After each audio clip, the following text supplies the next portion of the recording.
वज़ीर दाखिला की ज़ेर सदारत नेशनल इलेक्शन प्लान की कोऑर्डिनेशन कमेटी का इजलास हुआ है, जबकि नेक्टा और सूबों के दरमियान कोऑर्डिनेशन बेहतर बनाने का फैसला कर लिया गया। नेक्टा दहशत गर्दी के खिलाफ जंग में लीडिंग किरदार अदा करेगा। मोहसिन नकवी की जानिब से वाज़ेह किया गया। मौसर कोऑर्डिनेशन के लिए नेशनल फ्यूजन सेंटर कायम कर दिया गया है, जबकि सोशल मीडिया पर कलदन तंजीमों की सरगर्मियाँ रोकने के लिए जामे इकदाम का फैसला किया गया। PTI के ताउन से दहशत गर्द ग्रुपों के अकाउंट को ब्लॉक कर दिया जाएगा। तमाम मुतल्लिका इदारों के आला हुकाम को मौसर मैकेनिज्म पेश करने की हिदायत की गई, जबकि बलूचिस्तान खैबर पख्तूनख्वा में दहशत गर्दी के वाक़यात काबिल मुज़म्मत है। तफसीलात क्या है, मोहम्मद आलीजा से जानते हैं। जी आलीजा। देखिए, इस्लामाबाद में वफाकी वज़ीर दाखिला मोहसिन नकवी की ज़ेर सदारत नेशनल इलेक्शन प्लान की कोऑर्डिनेशन कमेटी का अहम इजलास हुआ है। इजलास में नेक्टा और सूबों के माबैन कोऑर्डिनेशन बेहतर बनाने का फैसला किया गया है।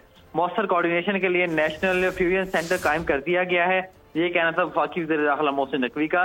रवा बरस 7,984 इंटेलिजेंस बेस्ड ऑपरेशन किए गए हैं, जिसमें 206 दहशतगर्दों को जहन्नम वासिल किया गया है। ये ब्रीफिंग दी गई है। सोशल मीडिया पर कलदम दहशतगर्द तंजीमों की सरगर्मियों की रोकथाम के लिए जामे इकदाम करने का फैसला किया गया है। PTI की ताउन से दहशतगर्द ग्रुपों के अकाउंट को ब्लॉक किया जाएगा। ये इजलास में फैसला किया गया है।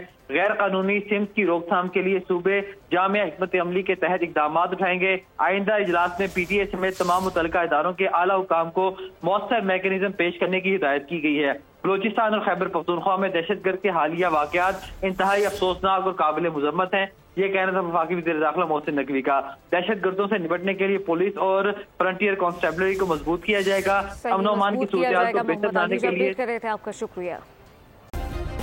सब्सक्राइब करें और बेल दबाएं ताकि कोई खबर रह न जाए।